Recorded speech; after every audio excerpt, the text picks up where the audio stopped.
Olá, cientista! Tudo bem? É possível transformar nanopartículas em negócio? Já imaginou essas partículas, além de nano, serem magnéticas e que podem ser aplicadas à saúde humana como uma opção alternativa ao diagnóstico e tratamento oncológico? Hoje eu vou conversar com o Marcel Martins, sócio fundador da Magtech, doutorando em engenharia química. E ele vai contar aqui pra gente a trajetória dele no empreendedorismo na ciência.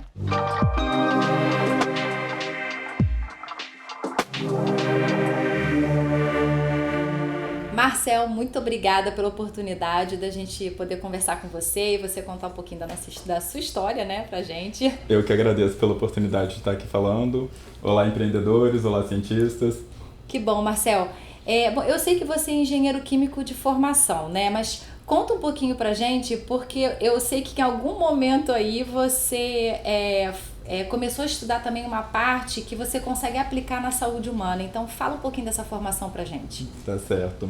Porque a empresa é em aplicações à saúde, né? E geralmente fica a confusão. Como que um engenheiro químico trabalha nessa área de saúde? Então, a minha graduação foi em engenharia química na Universidade Federal Fluminense.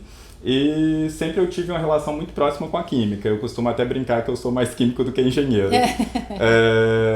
E então teve a graduação em engenharia química. Desde o início eu fazia iniciação científica em síntese inorgânica aplicada. Sempre gostei muito da parte de síntese, desenvolvimento de materiais. E tive alguma experiência também para síntese orgânica no intercâmbio no último período da graduação. Nesse intercâmbio na Espanha, eu trabalhei com síntese de fármacos, então já tem esse gancho para aplicação em saúde, né? Gostei pra caramba. Eu me lembro que você conta assim muito, né, desse gancho que você fez. Eu acho que alguma coisa no exterior te deu o start, né, para você pensar assim, em farmácia, em saúde humana, né? Sim, eu já sempre gostei daquela questão de poder ter a ação de estar fazendo alguma coisa, né? Ótimo. Eu nunca queria uma profissão que fosse aquela questão de só fico atrás de um computador. Eu queria aquela vontade de produzir alguma coisa, de até manualmente, alguma coisa, entregar, né? Alguma coisa ali física também. Aí eu me encontrei na parte de síntese e uma síntese, um produto mais aplicado tem mais engajamento até com a sociedade e tudo mais. E uma aplicação desse produto na parte de saúde, com certeza tem um apelo social gigantesco. Enorme, né? E assim, eu sei que você não para, né? Eu sei que você está estruturando a Magtech, né? Já está no processo aí também de estruturação, né? Mas em paralelo você também não largou a vida acadêmica. Então, o que você fez mais? Não mesmo. Na verdade, a estruturação da empresa iniciou nessa transição de vida acadêmica, né? Da saída da graduação para o início do mestrado. Então, depois de terminar a graduação em engenharia química, eu comecei a fazer a pós-graduação na Universidade Federal do Rio de Janeiro, na UFRJ, na COP, e com a parte de síntese de nanomateriais magnéticos encapsulado em nanomateriais poliméricos. A minha linha de pesquisa é nessa área aplicada a diagnóstico e tratamento de câncer, então nesse meio do caminho eu sabia que eu queria abrir uma empresa, ainda não sabia em que. Até foi sugestão da minha orientadora, já trabalha com nanopartícula, então foca aí e aproveita o gancho e desenvolve a empresa nessa área. O doutorado eu já tinha bem definido, o mestrado e o doutorado eu já tinha bem definido a área que eu queria, mas a empresa em si não. Então a gente começou aquelas tentativas, né, de, o que pode ser? Porque desde a graduação eu queria empreender, mas é aquela coisa, a primeira luta é conseguir um sócio, né? Exatamente. Que é um problema cruel ali. Exatamente. Aí consegui umas amigas próximas que já fizeram até o trabalho de conclusão de curso comigo, que embarcavam nas minhas loucuras, e eu fazia iniciação científica num laboratório de química. Eu até costumava brincar com todo mundo lá que tinha propostas incríveis que eles não queriam levar para o mercado. Aí eu falava, vamos abrir empresa. Aí todo mundo falava, não, mas você tem dinheiro para isso? Eu, gente, não precisa. Precisa de uma vontade de fazer aquilo acontecer, né? É verdade. Aí no mestrado eu falei, não, agora eu vou empreender, vamos ver aí quem vai e quem não vai. Depois desse levantamento de possíveis sócios, pelo menos 2 tinha garantido, né? Legal. Aí no início do mestrado comecei a focar para a parte de, fazer pesquisa científica eu já sei, já está validado aí por anos de graduação, experiência científica. Mas empreender, não sei nada. Eu costumo comentar até que sintetizar nanopartícula magnética é fácil, difícil é estruturar uma empresa. Exatamente, principalmente aqui no Rio, né?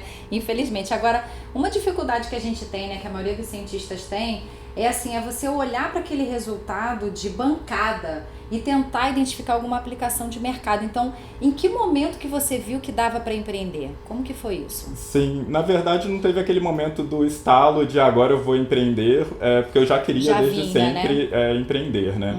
Mas aí foi o momento de assim, como tá nesse momento de transição, vou aproveitar para isso. E começou com essa questão de buscar a parte do empreendedorismo, porque precisa deste outro lado, né? Então a gente começou a buscar treinamento em incubadora de empresa, participar de programas de aceleração, e aí neste momento a gente também agregou outros sócios para a empresa, e entraram mais 2 sócias, que é uma questão até bem interessante, porque a empresa ela é nascente da universidade, é uma empresa de base tecnológica, então tem que ter essa relação ali de pesquisa e desenvolvimento sempre. E essas outras 2 sócias que entraram, elas são concursadas dentro do serviço público, assim, que uma é pesquisadora no IEM, que é o Instituto de Engenharia Nuclear, e a outra é pesquisadora no CENPES, que é o Instituto de Pesquisa da Petrobras. E aí a gente fechou essa equipe, agora já estava certo de que temos uma equipe formada para empreender ali.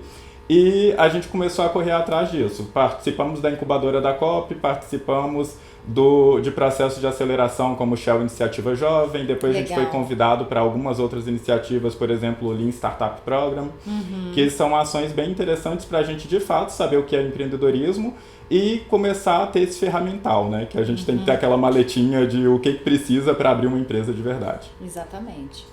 E Marcel, você falou aqui pra gente, né, dos programas de empreendedorismo, né, que você sentiu necessidade de fazer realmente, né, tipo, a gente tá tão acostumado a pensar tecnicamente no produto, né, na hora de ir pro mercado é outra coisa. Sim. Então, você participou de importantes programas, né, e como que foi você avaliar o mercado de uma tecnologia que é muito complexa?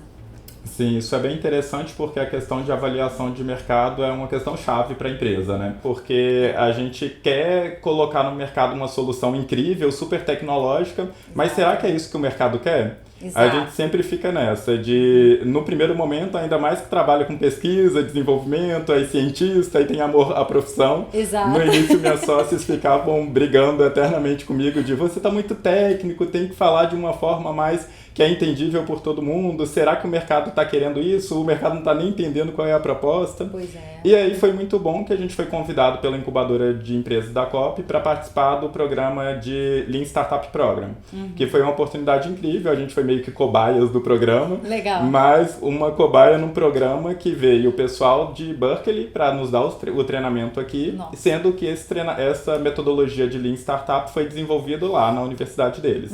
Então a gente estava aprendendo com quem criou mesmo a metodologia, né? Então foi uma coisa super intensa, foram 3 meses de treinamento. Aí a gente validou o mercado de fato, fazia entrevistas, fizemos mais de 50 entrevistas em 3 meses. Fizemos os decks para conseguir mapear aquele mercado, validar ou ver que aquilo não ia ter solução. Com empresas aqui que vocês identificaram? Com empresas, com clientes, porque depende, é a proposta da metodologia. Você tem que entrevistar pessoas que podem ser possíveis clientes, stakeholders no geral. Sim, entendi. E clientes, fornecedores, quem movimenta aquele mercado que a gente precisa estar inserido, né? E aí a gente descobre que o produto que a gente queria colocar, na verdade, é mais interessante para um outro serviço. Por exemplo, a gente conversou com um diretor da Agência Nacional de Saúde, ele falou, não, a questão aí de produto de nanopartícula não é interessante, foca no equipamento. Nossa, e é ótimo porque a gente fica totalmente fora da zona de conforto, né? E tipo assim, a ideia de empresa inicial morreu, não vale a pena seguir em frente e tudo mais. Mas, na verdade, a gente tinha aqueles momentos altos e baixos e que depois a gente foi validando e pivoteando sempre, né? Porque startup é isso, né? A gente está pivoteando o tempo todo. Sim. E uma questão importante, Marcel, assim, de toda a sua trajetória, é que você ainda está no doutorado, né? Quer dizer, você ainda está estudando, se aprimorando cientificamente. E você até comentou que tem 2 sócias, né, suas, que já são servidoras da universidade. E aí, nesse caso, assim, acho que o pessoal tem um pouco de receio disso, até de empreender, né, por ser servidor público, né? Existe algum conflito de interesse? Como é que vocês administraram isso? Isso era uma preocupação até das minhas sócias, na hora que a gente começou a estruturar de forma que, primeiro, definimos os sócios. Vamos começar informalmente, nem tem CNPJ, ok. Aí a brincadeira foi ficando séria e a gente começou a se preocupar com as questões jurídicas, né? E aí as minhas sócias, como elas são funcionárias públicas, elas ficaram preocupadas com a questão de conflito de interesse, né? E com isso a gente foi olhar se teria alguma implicação, mas a gente está num momento muito legal para empreender na ciência, empreender na universidade por causa da lei de inovação. Exato. Até porque a lei de inovação, na verdade, todo mundo acha que é muito recente, mas ela é antiga, mas ela não funcionava na prática, né? Mas no início do ano passado, no fevereiro de 2018, teve o decreto regulamentador que fez com que viabilizasse na prática essa lei. Exatamente. Então, com isso, a gente tem certeza que pode ter sócios que estão envolvidos ali diretamente na universidade, que são servidores, até professores mesmo que às vezes querem abrir empresa, mas ficam na dúvida, eles podem sim abrir empresa, mas não pode ser o administrador da empresa. Aí tem algumas implicações jurídicas, mas não implica em conflito de interesse, né? Um outro conflito de interesse que poderia ter é que eu estou cursando o doutorado e estou abrindo uma empresa em área que é do mesmo tema, né? Poderia ser um problema, mas também baseado na lei de inovação, a gente faz cooperação técnico-científica com o laboratório da universidade. Então a gente utiliza a estrutura do Laboratório de Nanotecnologia Biofuncional da Universidade Federal do Rio de Janeiro, aqui da UFRJ, esse laboratório que a gente está. Legal. E a gente pode utilizar a estrutura baseado na lei de inovação, faz essa cooperação. Tem as contrapartidas financeiras, não financeiras, mas a questão maior é de promover ciência e levar essa ciência para a sociedade, poder chegar no mercado, né? Mas uma questão delicada também, que às vezes gera uma confusão, é que se você está se baseando na lei de inovação para fazer uma cooperação, você só pode utilizar aquela estrutura para desenvolver pesquisa e desenvolvimento. Isso, não pode conflitar, né, com a atividade fim do laboratório, né? Não pode de forma alguma gerar um produto, vender um produto que vai sair uma produção ali. Exatamente. Mas a parte custosa, de fato, é a pesquisa e desenvolvimento. Então, casa bem com o doutorado, porque eu já estou fazendo a minha pesquisa. Sim. Então, a pesquisa é tanto do doutorado quanto da empresa. E está totalmente regulamentado isso aí. E a questão de produção, depois a gente terceiriza a produção, não tem problema. Exato. E você ainda produz, né? Produz cientificamente, você publica seus artigos. O tempo todo. É bom para os dois lados, porque a empresa de base tecnológica precisa ter publicação e o laboratório, com certeza, né? A universidade tem que gerar conteúdo científico. Sempre, né? E é o capital intelectual que é importante, que é o diferencial desses projetos, na verdade, né? Desses produtos que vão surgir desses projetos científicos, isso. Né? Eu até costumo dizer que não seria conflitante, porque às vezes tem aquela questão de colocar uma empresa privada dentro da universidade pode estar privatizando e tudo mais. Hoje não é mais problema isso. Não é problema e também gerar uma pesquisa científica nem sempre vai gerar um produto, mas Exato. Todo produto que você gera com certeza tem um conhecimento científico embutido. Perfeito. Então não corre o risco de estamos usando a estrutura da universidade sem gerar conhecimento científico. O seu projeto, na verdade, ele é bem complexo, né? Assim, tecnologicamente falando, né? Assim, não é uma coisa que você vai conseguir levar para o mercado tão rapidamente assim, por exemplo, que nem uma startup que tem um aplicativo e tal. São projetos que duram bastante tempo, né? Isso é uma questão chave também, né? Porque startup tem aquela ideia de que é um crescimento acelerado, exponencial, que em um ano está faturando milhões aí. Exatamente. Mas uma diferença é startup e uma startup de base tecnológica.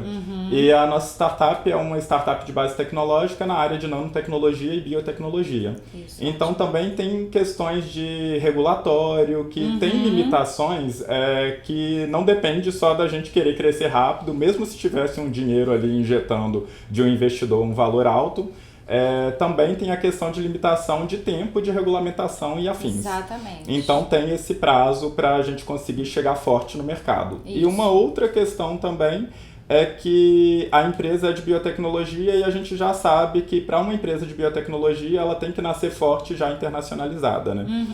Isso que eu também ia te perguntar até nesse sentido, porque você está terminando o doutorado e tal, está estruturando a empresa, já está validando o mercado, né, já caminhou bastante. E quais são seus projetos daqui em diante, assim? Sim, então, nesse momento até a gente está num momento bem chave, assim, de transição, né? Primeiro que tem aquela questão de alinhar a vida pessoal com a vida profissional, né? Que é a maior dificuldade, porque depois a gente para e vê que, meu Deus, estou me dedicando só para a empresa. Só para a empresa e trabalho, né, Marcelo? Mas aí tem o doutorado em paralelo, tem as questões de defesa e tudo mais. Mas a gente está alinhando para concluir o doutorado e fazer essa transição de internacionalização da empresa. Mas para isso a gente também não tinha essa base e total segurança para fazer esse processo. Aí para essa transição para internacionalização, a gente está participando de um programa que é do Sebrae, é o ProInterBio, que é muito específico para a internacionalização de empresas de biotecnologia e daqui do Rio de Janeiro. E então é um programa muito interessante, que é 10 meses de programa para a gente poder ter essa transição para internacionalizar, né?